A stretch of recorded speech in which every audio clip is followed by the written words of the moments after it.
Hello guys, j'espère que vous allez bien. Bienvenue à toutes et à tous dans Focus, le podcast d'amélioration mentale et physique. Les amis, comme d'habitude, très content de vous retrouver pour un tout nouvel épisode de Focus. Et aujourd'hui, épisode 20, et on va parler d'entraînement. Et on va plus particulièrement parler aujourd'hui de street lifting. Alors, c'est un épisode qui m'a pas forcément été demandé en vrai, mais c'est que en ce moment, dans mon entraînement, je suis vraiment dans une grosse dynamique de progression en force et pour cet hiver, j'ai vraiment envie de me consacrer énormément au street lifting, même si j'estime que de toutes les disciplines que je pratique, parce que j'essaie d'être complet au maximum et de vraiment varier, c'est quand même le street lifting qui reste le cœur de mon entraînement, qui reste la base, qui reste que je fais le plus. Alors si vous savez pas ce que c'est, ne vous inquiétez pas, je vais vous expliquer dans quelques secondes en quoi ça consiste, etc. justement dans l'épisode. Mais aujourd'hui, je me suis dit, voilà, en ce moment, je suis vraiment dans une grosse dynamique d'entraînement en street lifting. Je commence à avoir plutôt bonne perf, j'ai de très bons progrès, etc. Et je me suis dit, quand même, il y en a beaucoup qui me suivent, par exemple sur mes réseaux, sur Instagram ou sur YouTube, qui me suivent pour le street lifting. On va y arriver. Qui me suivent pour le street lifting justement. Et je me suis dit, il y a peut-être certaines personnes qui veulent débuter, qui veulent commencer ou qui savent pas comment s'entraîner pour gagner en force sur leur lift en dips ou en traction ou en pompe aussi par exemple, et qui ont peut-être envie, voilà, d'un podcast justement où je vous explique les bases d'après mon expérience personnelle, hein. Bien sûr je me proclame pas coach ou quoi que ce soit, c'est pour ça d'ailleurs que je vends pas de programme de formation ou je ne sais quoi, tout simplement parce que je me proclame pas du tout professionnel ou coach, mais juste via mon expérience, via ce que j'ai appris, j'ai fait de plutôt bons progrès et je me dis que dans cet épisode je pourrais vous donner quelques clés que personnellement j'ai utilisées et qui m'ont bien fait progresser en street lifting depuis mes débuts et qui m'ont permis, voilà, de commencer à atteindre un niveau qui, je l'estime, est intermédiaire par rapport à mon poids du corps. Et donc voilà, je me suis dit, let's go, petit épisode sur le street lifting aujourd'hui. J'espère que ça va vous plaire, j'espère que vous êtes chaud et je pense que ça va en intéresser plus d'un. Juste avant de commencer, comme d'habitude, je tenais énormément à vous remercier pour votre soutien sur le podcast. On a passé les 2K d'écoute cumulées sur tous les épisodes de podcast et aujourd'hui on est à l'épisode 20. Et depuis le début, à part la petite pause que j'avais fait pour les vacances, mais c'était totalement prévu, je me tiens toujours à un épisode par semaine et ça me fait vraiment chaud au cœur de voir que vous êtes toujours là, que vous êtes de plus en plus nombreux sur le podcast à me soutenir, à toujours me faire des petits retours, des petites reviews, des petits trucs comme ça, des petits commentaires sur les épisodes, et vraiment ça me touche profondément et je tenais vraiment à vous remercier pour tout le soutien que vous m'apportez. Bref, ça c'était la petite parenthèse comme d'habitude, et maintenant on va directement pouvoir attaquer le sujet du jour qui est comment progresser en street lifting, les clés de la réussite. Voilà, c'est posé, le sujet est posé directement et on va pouvoir commencer. Alors déjà pour toutes les personnes qui viennent peut-être, je sais pas, de la musculation et qui se mettent au street workout, ou juste des personnes qui n'ont pas forcément l'habitude de s'entraîner et qui commencent à s'entraîner, qu'est-ce que c'est le street lifting?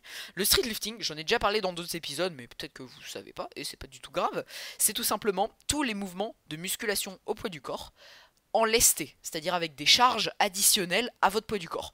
Donc on va retrouver dans ces mouvements 4 mouvements principaux qui sont les dips et les tractions, ça c'est vraiment les plus communs en street lifting. On a également les pompes qui peuvent s'effectuer en lesté si on met des poids sur notre dos comme des disques par exemple.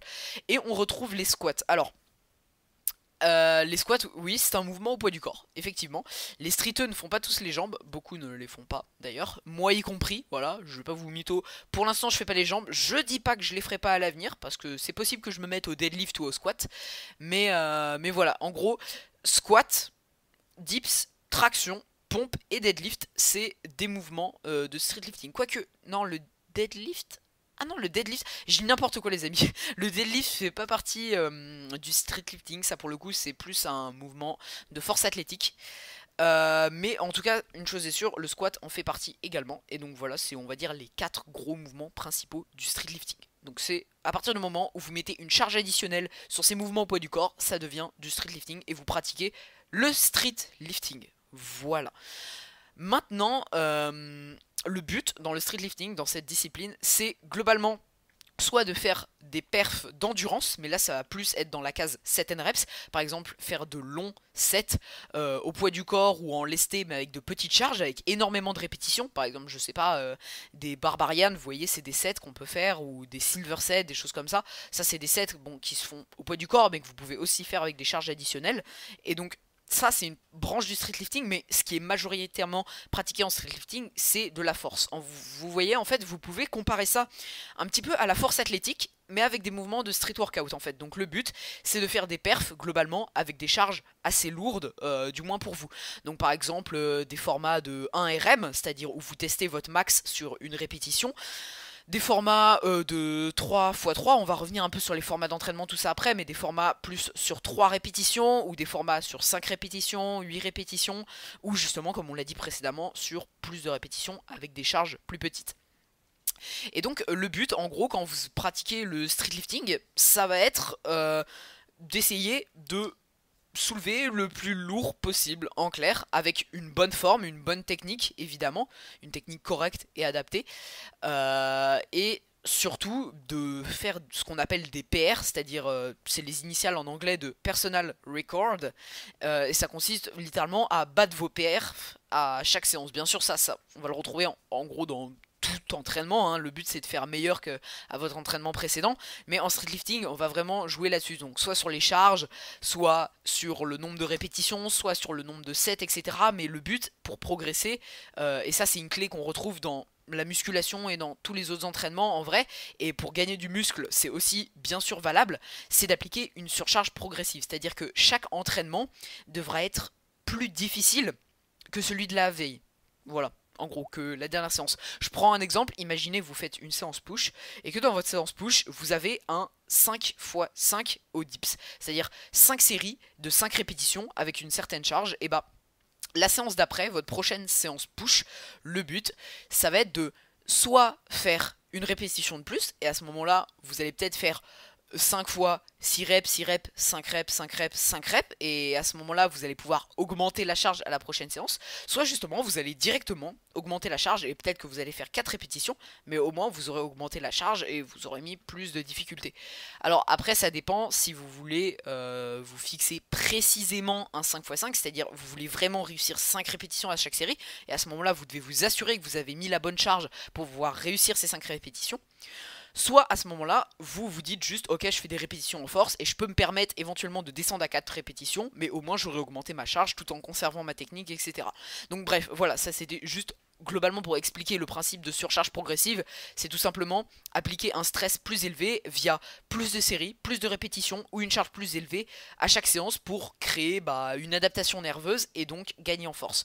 Ça c'est, on va dire, une règle de base. Alors je vais revenir sur les formats d'entraînement, comment structurer votre entraînement, tout ça après pour vraiment vous donner les clés.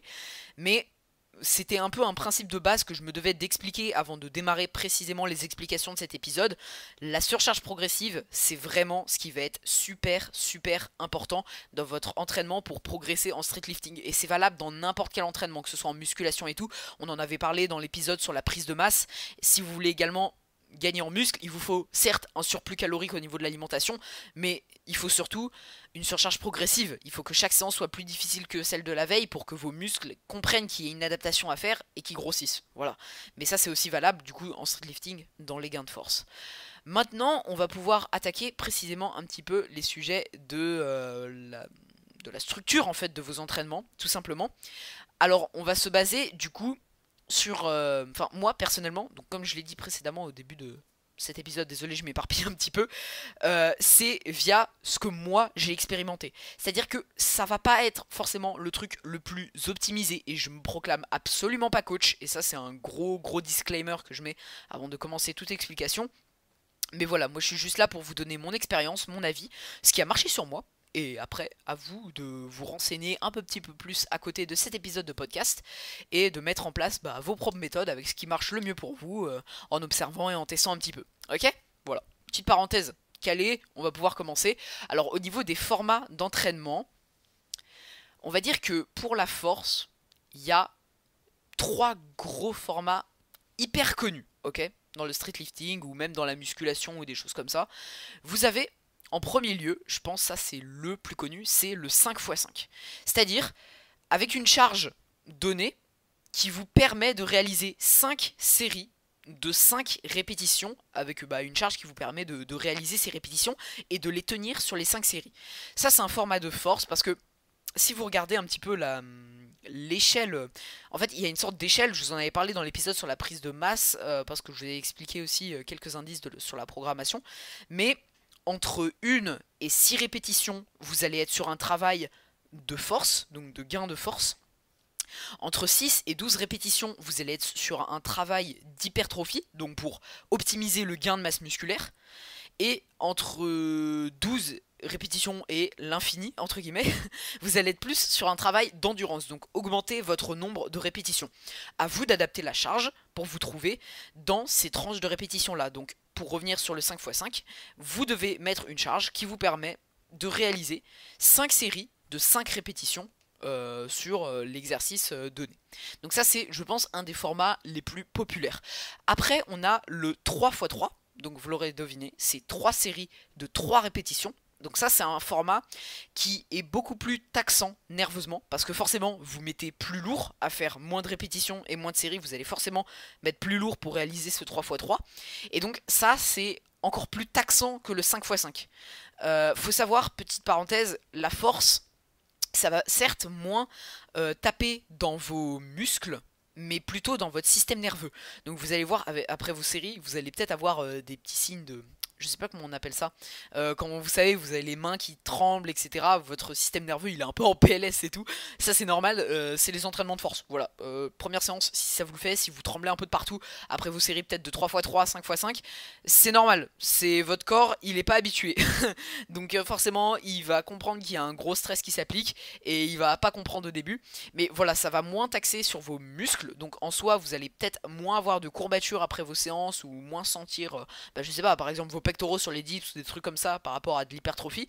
Mais par contre, vous allez voir que nerveusement, vos séances elles vont être beaucoup plus taxantes. Vous aurez fini vos séances, vous serez complètement épuisé et votre système nerveux il va être bien en PLS parce que vous allez taper dans le nerveux à faire de la force. Donc bref, 5x5, 3x3. Et après, en vrai, tout ce qui tape jusqu'à 6 répétitions, donc par exemple 3x6, 3x4, ça c'est aussi des formats qui vont vous aider à faire de la force. Parce que voilà, vous allez être dans la tranche de 1 à 6 répétitions. Le but, c'est globalement, dans un entraînement de force, de faire peu de répétitions, des répétitions lourdes, et d'accumuler du volume dans votre semaine, en fait. Ça va être même pas dans votre séance, le but, ça va être de générer un certain volume en force dans votre semaine. Donc par exemple, si vous faites 2 5x5, je prends un exemple, 2 5x5 sur des dips dans votre semaine, au total ça va vous faire 10 séries de dips, ok, 10 séries de 5 répétitions, et donc du coup ça va vous faire 50 répétitions avec une charge plutôt lourde en dips, et donc forcément ça va générer pas mal de volume dans votre semaine, et donc vous allez plus facilement faire des adaptations nerveuses. Le but dans la force, c'est arriver en forme, arriver avec de la patate à chaque entraînement, et surtout récupérer bien. On va parler de la récupération après dans cet épisode qui est vraiment une grosse clé, ok. Mais le but, voilà, c'est d'arriver à vos séances bien reposées, avec vos muscles bien en forme, votre système nerveux bien paré à la séance, et de pouvoir justement générer vos répétitions, pouvoir suivre votre programme, votre programmation que vous êtes fixé avec les charges du jour, etc. et progresser à chaque séance. Ça c'est vraiment la dynamique qu'il faut avoir quand vous allez taffer en force en street lifting, ok. Donc vous avez ces formats de force là, et après vous allez avoir des formats qui vont un petit peu plus taper dans l'hypertrophie. En fait le but dans votre séance, ce qui peut être très intéressant, c'est de commencer avec un format de force. Donc je prends un exemple, imaginez vous avez votre séance push, ok. Vous commencez par un 3x3 en dips, ok. Donc vous faites votre 3x3, je sais pas, on va dire, imaginons vous faites un 3x3 à 50 kg, ok. Donc 3 répétitions à 50 kg, votre 3x3 il passe, nickel. Et après vous allez faire ce qui s'appelle des séries de back-off en fait. Donc ces séries de back-off, elles vont vous servir à générer plus de volume. Et là ça va plus taper dans les muscles. Donc le but c'est à ce moment là de plus partir sur des formats d'hypertrophie, donc plutôt avec du 8-10 répétitions, ok. Pour quand même avoir cette sensation à la fin de votre entraînement déjà d'avoir un peu plus tapé dans le musculaire, parce que on va pas se mentir, c'est toujours kiffant à la fin de votre séance d'avoir fait voilà de l'hypertrophie et vraiment d'avoir bien tapé dans vos muscles, tout ça. Et ça va être également utile dans le sens où après voilà, votre force, vous avez bien tapé dans le système nerveux, votre système nerveux il est fatigué, vous allez plus forcément être apte, on va dire, à faire des répétitions très lourdes parce que vous avez fatigué votre système nerveux avec ces séries en force, donc soit avec un 3x3 ou un 5x5. Et bah après justement ça va être plus intéressant de passer sur de l'hypertrophie déjà pour pouvoir juste continuer votre séance. En plus taper dans vos muscles pour avoir voilà une bonne sensation à la fin de votre séance d'avoir fait quand même de l'hypertrophie. Et accessoirement d'également optimiser vos gains de masse musculaire parce que c'est logique, mais plus vous avez de masse musculaire, plus vous êtes apte à générer de la force. Donc le but, ça va également de continuer à travailler en hypertrophie et continuer à générer votre masse musculaire pour pouvoir être apte à générer plus de force dans vos entraînements de street lifting et donc pouvoir soulever plus lourd à chaque séance, etc. Vous voyez, en fait, c'est toujours cette dynamique-là. Le but, c'est être meilleur à chaque séance et progresser à chaque séance, mettre plus lourd à chaque séance ou voilà, appliquer ce processus de surcharge progressive. Et en parallèle de ça, vous allez également générer de la masse musculaire, ce qui va naturellement vous aider à générer de la force et également accessoirement améliorer votre physique. Voilà, c'est toujours quelque chose de plaisant, on va pas se mentir. Et en fait, c'est une sorte de spirale un petit peu infinie, on va dire, de progression que vous allez essayer d'avoir dans votre entraînement. Et petite parenthèse, c'est pour ça que j'adore le street lifting parce que on progresse beaucoup plus facilement qu'en statique par exemple parce qu'il y a beaucoup moins de facteurs à prendre en compte. Là pour le coup c'est juste on ajoute du poids, on ajoute du volume à chaque séance, on progresse comme ça. Bien sûr une progression c'est pas linéaire, hein. Il y aura des régressions, je vous le dis direct, mais voilà, le but c'est être meilleur à chaque séance. Et c'est ça que j'adore en fait dans le street lifting, c'est que vous voyez vraiment les progrès, vous améliorez votre physique, vous améliorez votre force, vous êtes là, vous lâchez vos gros PR et tout. Et je trouve personnellement, dites-moi vos avis éventuellement dans les retours de ce podcast et tout, mais moi je trouve ça beaucoup plus kiffant en hiver le street lifting, vous êtes là, vous faites de la masse et tout. C'est trop bien, enfin bref, voilà, je ferme la parenthèse, je m'éparpille un petit peu, mais ceux qui pratiquent déjà... Ah, vous connaissez la vibes. Il y a une vibes particulière quand on fait du street lifting en hiver. Bref, revenons sur nos formats d'entraînement. Donc, vous faites vos séries en force et après, vous faites vos back-off en hypertrophie. Et donc, des petites idées de format que vous pouvez mettre en back-off, ça peut être par exemple 3x8, 5x8, 5x10. Voilà, essayez de ne pas dépasser les 5 séries quand même. Mais le but, c'est garder le même exo. Donc, par exemple, on va dire les dips, hein, comme on avait dit précédemment, notre exemple de notre joli petit bonhomme qui fait notre 3x3 à 50 kg, et après il va peut-être faire, je sais pas moi, par exemple un back-off de 5x8 à 28 kg, par exemple, c'est un exemple, vous voyez. Donc à ce moment-là, plutôt aller chercher de l'hypertrophie dans l'entraînement et vous complémenter. Un truc qui peut être aussi intéressant, donc après votre back-off, donc on reprend la structure dans l'entraînement, vous commencez, en fait dans l'entraînement, il faut toujours commencer par le truc qui est le plus taxant, le truc qui va vous demander le plus d'énergie. Donc nous, si on reprend l'exemple de notre séance push, notre petit bonhomme, il fait le 3x3 en premier, parce que c'est ce qui va mettre, c'est là où il va mettre le plus lourd, c'est ce qui va lui demander le plus d'énergie. Ensuite, il va faire son 5x8 à 28 kg, parce que voilà, on descend, on passe après plus sur de l'hypertrophie. Et pour terminer sa séance, un truc qui peut être très intéressant, c'est faire des exercices de renforcement qui peuvent être complémentaires au mouvement. Ça c'est vraiment si vous voulez optimiser au maximum, ok, c'est optionnel, mais si vous êtes en salle, un exemple ça peut être sur cette fameuse séance, faire peut-être des pompes lestées. Donc des pompes lestées, je sais pas moi, avec un gilet lesté ou avec un disque de 10 kilos ou quoi. Donc là, pourquoi pas plutôt aller chercher de l'endurance. Donc ça va renforcer vos triceps, vos épaules. Donc ça va renforcer ces muscles-là, renforcer les petits muscles, donc comme les triceps par exemple. Ça va également renforcer vos articulations. Et c'est un mouvement qui peut être complémentaire également. Je prends l'exemple pour les pectoraux. Sinon vous pouvez mettre du développé couché. Moi c'est ce que je fais aussi sur mes séances push. Je suis exactement le même format que ce que je vous ai dit précédemment. Je commence par un 5x5 en force. Ensuite je fais une back-off plutôt en hypertrophie avec 4 séries de 7 à 8 répétitions. Et après je fais du développé couché pour renforcer mes pectoraux, ce qui va bien sûr m'aider à gagner de la force dans mon mouvement de dips. Donc vous voyez, à ce moment là après vous pouvez terminer votre séance par du renforcement. Donc là il n'y a pas vraiment de règles particulières, juste des exercices qui vont pouvoir vous permettre de vous renforcer tout simplement sur votre mouvement primaire, on va dire, parce que on va dire que vous allez choisir un mouvement push prioritaire dans votre entraînement, un mouvement pull prioritaire dans votre entraînement pull et un mouvement legs prioritaire dans votre entraînement legs. Donc l'exemple le plus commun, je pense, ça va être votre mouvement prioritaire push, ça va être les dips, votre mouvement prioritaire pull, ça va être les tractions, et votre mouvement prioritaire legs, ça va être les squats. Et du coup, après, à vous d'adapter avec un autre mouvement qui n'est pas forcément ce mouvement-là, mais qui va pouvoir taper globalement dans les mêmes muscles sous différents angles et qui va vous aider à renforcer vos articulations, vos petits muscles, tout ça. Et ouais, voilà, là c'est vraiment un objectif de renfort. Donc moi, si ça peut vous donner des idées éventuellement, ce que je fais c'est un 4x6 au bench après. Mon back-off en dips, ce qui me permet de renforcer mes pectoraux et mes triceps, et ça ne peut que m'aider pour gagner en force en dips. Et en toute fin, si vous êtes en salle, ce que vous pouvez également faire, c'est un petit peu d'isolation. Donc si on reprend l'exemple de notre bonhomme avec sa séance push, il commence avec son 3x3 en dips, ensuite il fait son back-off avec son 5x8, avec une charge plus légère en hypertrophie. Ensuite, il fait par exemple 3 séries de pompes à 10 kg, donc là où il va plutôt aller chercher de l'hypertrophie endurance pour renforcer ses triceps, ses pectoraux, etc. Et après, vous pouvez finir avec, si on reprend l'exemple de la séance push, de l'extension triceps pour vraiment focus là pour le coup uniquement les triceps. Le but, c'est vraiment faire de l'isolation, ok, sur des séries longues pour vraiment rattraper par exemple un point faible biceps pour...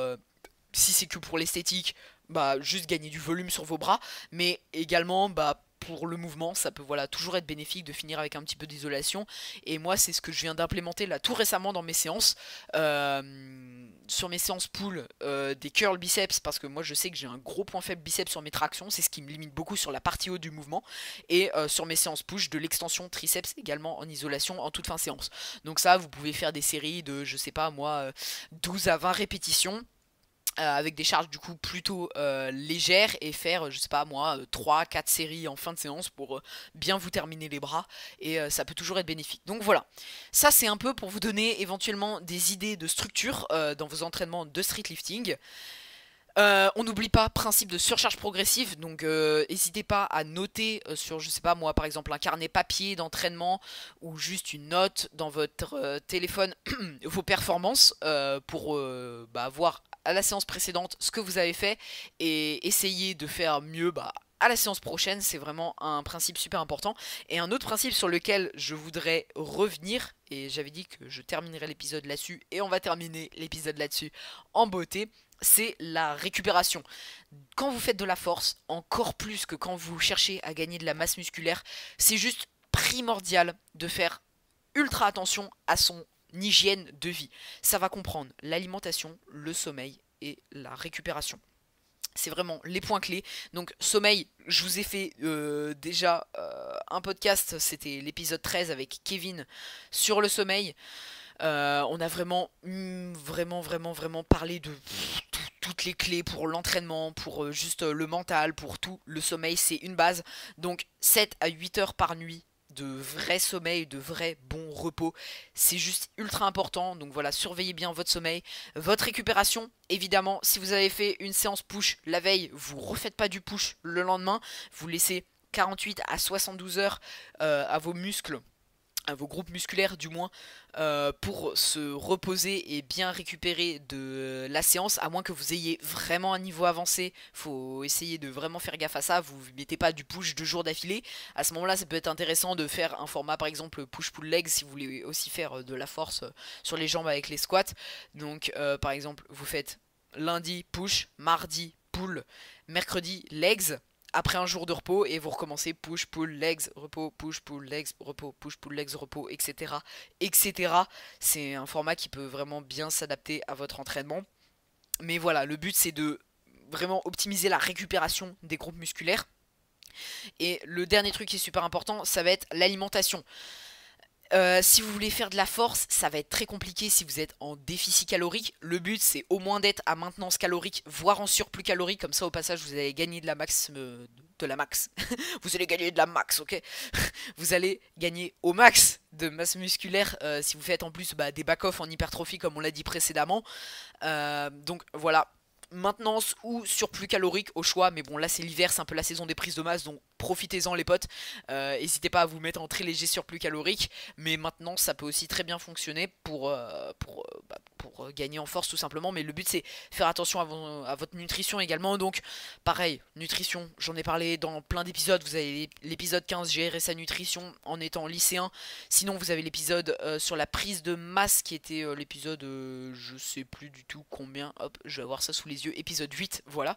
Mais le but c'est d'avoir des apports suffisants en protéines, avoir les calories qu'il faut pour votre entraînement, éventuellement prendre des petits pré-workouts, des glucides pour avoir plus d'énergie, mais bon, ça c'est vraiment de l'optionnel, ok, mais le but c'est avoir ces apports caloriques, maintenance ou surplus calorique, et voilà, donc réunissez bien ces 3 clés, c'est hyper important, sommeil, alimentation, récupération, c'est juste la base de la base si vous voulez également faire des progrès en force. Vous couplez ça avec un bon programme d'entraînement. Je pense que je vous ai donné pas mal de clés à ce niveau-là dans l'épisode précédemment. Et j'espère que vous allez pouvoir avoir les perfs que vous souhaitez. Je le redis une dernière fois, je suis absolument pas coach. Ça, c'est vraiment ce que j'ai appris via d'autres personnes sur YouTube, via des personnes avec qui je m'entraîne, qui ont eu des résultats.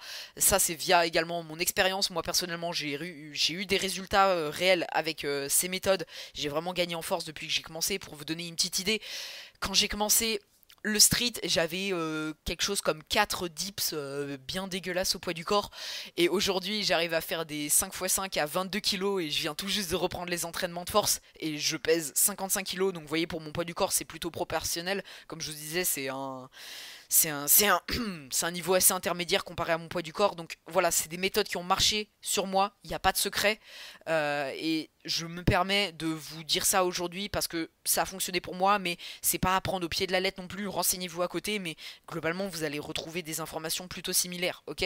À vous de vous construire votre propre programme d'entraînement, je bégaye, désolé. Et surtout à tester sur vous ce qui fonctionne le mieux, mais voilà. Ces méthodes, c'est ce que j'ai tiré de mon expérience et normalement ça devrait aussi fonctionner pour vous, je l'espère. Ça, c'est terminé. En tout cas, j'espère que cet épisode vous aura plu, les amis. N'hésitez pas à me faire un petit retour, à me dire si vous avez éventuellement des questions sur ces formats-là, etc. Je sais, par exemple, sur l'épisode sur la prise de masse, j'ai beaucoup de personnes qui sont venues me voir après pour me poser des questions supplémentaires sur le podcast. Moi, les gars, vraiment, je suis ouvert à fond à toutes ces choses-là. Donc, si vous avez n'importe quelle question, n'hésitez pas, je suis là pour vous répondre, ok, les potes. Et sinon, juste un retour en général sur l'épisode. Vous savez que j'adore ça. J'ai un petit peu moins de retours en ce moment, j'en ai toujours, j'ai les habitués, je les connais. Petite dédicace à Ben qui me fait toujours son retour. Je te kiffe mec, t'es le sang. mais voilà, n'hésitez pas à me faire des retours sur les épisodes pour me dire ce que vous en avez pensé. Ça m'aide de ouf. Et des partages en général, des reviews Apple Podcast, bref, vous connaissez la musique. Vous avez également Spotify, hein. J'ai vu sur le dernier épisode, là, il y a des gens qui m'ont laissé des reviews Spotify avec un petit commentaire. On peut laisser des reviews sur Spotify, allez voir en dessous, j'ai mis un Q&A et je peux pas répondre mais je peux lire et je peux vous épingler, donc n'hésitez pas à mettre également des petits commentaires sur Spotify, je pense que ça aide bien au référencement. Et les reviews Apple Podcast, comme d'hab, je les lis en début d'épisode, donc n'hésitez pas non plus à ce niveau là. Bref, je vais arrêter de faire ma pub. Vous pouvez également me retrouver sur mes réseaux sociaux, Instagram et YouTube. Je suis très actif et on est en train de bien grandir également sur ces plateformes-là. Et ça me ferait très plaisir si vous me suivez également là-dessus. Sur ce, on va se dire à samedi prochain pour un autre épisode de podcast. Moi, c'était un plaisir d'avoir passé cette quasiment demi-heure là avec vous. C'était Noah. Ciao tout le monde.